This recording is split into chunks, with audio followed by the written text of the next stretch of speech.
One of the challenges with all of this, Warren, is we have the leader of the official opposition with a very healthy caucus still, in spite of some floor crossings and some resignations. The conservative opposition party is still healthy in terms of their numbers, but their leader, of course, faces that review in just a few short weeks.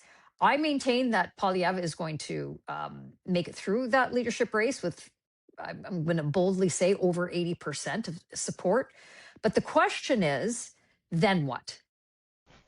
Yeah, no, and I agree with you. He is going to get through the review, but I don't think 80%. I think it'll be somewhere north of 70%, and he'll say that that's enough.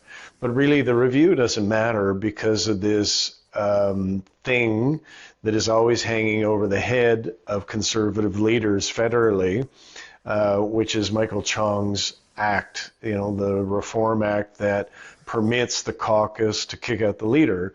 And Aaron O'Toole can tell everybody, yeah, they're prepared to use it. They have used it. They used it to get rid of me.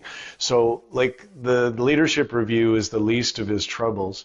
If he's losing, as we are all hearing on the gossip, all of us work the phones, that he could be losing at least 2 and as many as 3 MPs to Liberals crossing the floor. If he gets steamrollered in this bundle of by-elections that Brian has referred to, it's a very different scenario that Pierre Poilievre is facing. And, all of us talk to MPs in his caucus all the time, and they're unhappy. They're not looking forward to the prospect of sitting in opposition for another 4 years and extending the Liberals' control of government to a decade and a half. They're not happy about that. And I believe if they have to change the leader to change that situation, I think they'll do it. All right, Brian. So they lose the election. Then Poilievre loses his seat.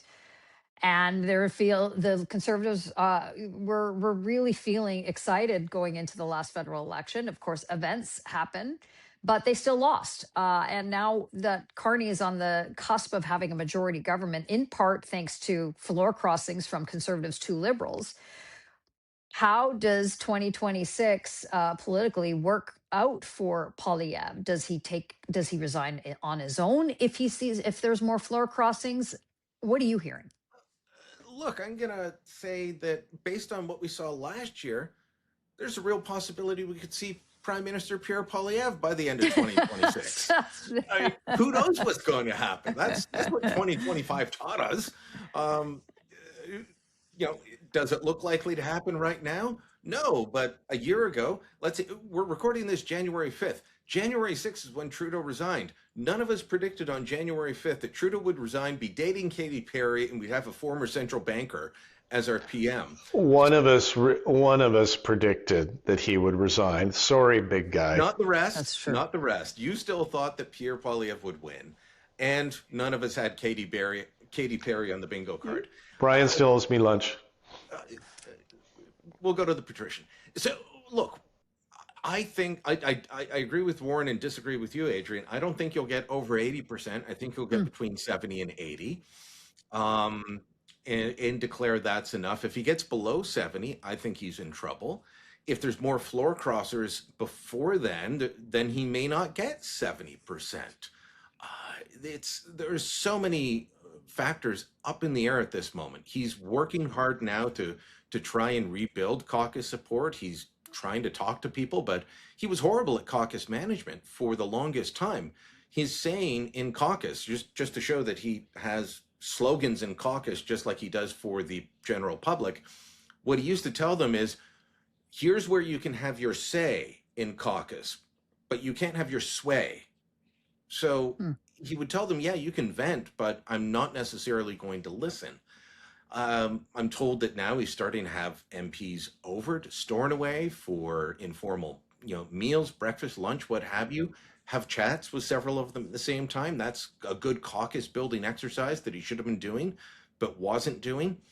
He still could be in real trouble. Now, how much of this, with the Liberals telling us, oh, we're expecting 2, possibly 3, how much of that is real and how much of it is psychological warfare? The Michael Ma floor crossing happened very quickly. His name was never floated by any Liberal. Tim Hodgson pulled that off with extreme precision, and it happened with great speed. I'm told that we'll see that if there is more floor crossing. They're not going to try and orchestrate them like they're doing with the by-elections and like they tried to do with Chris d'Entremont and Matt Genereux. They're going to do them immediately.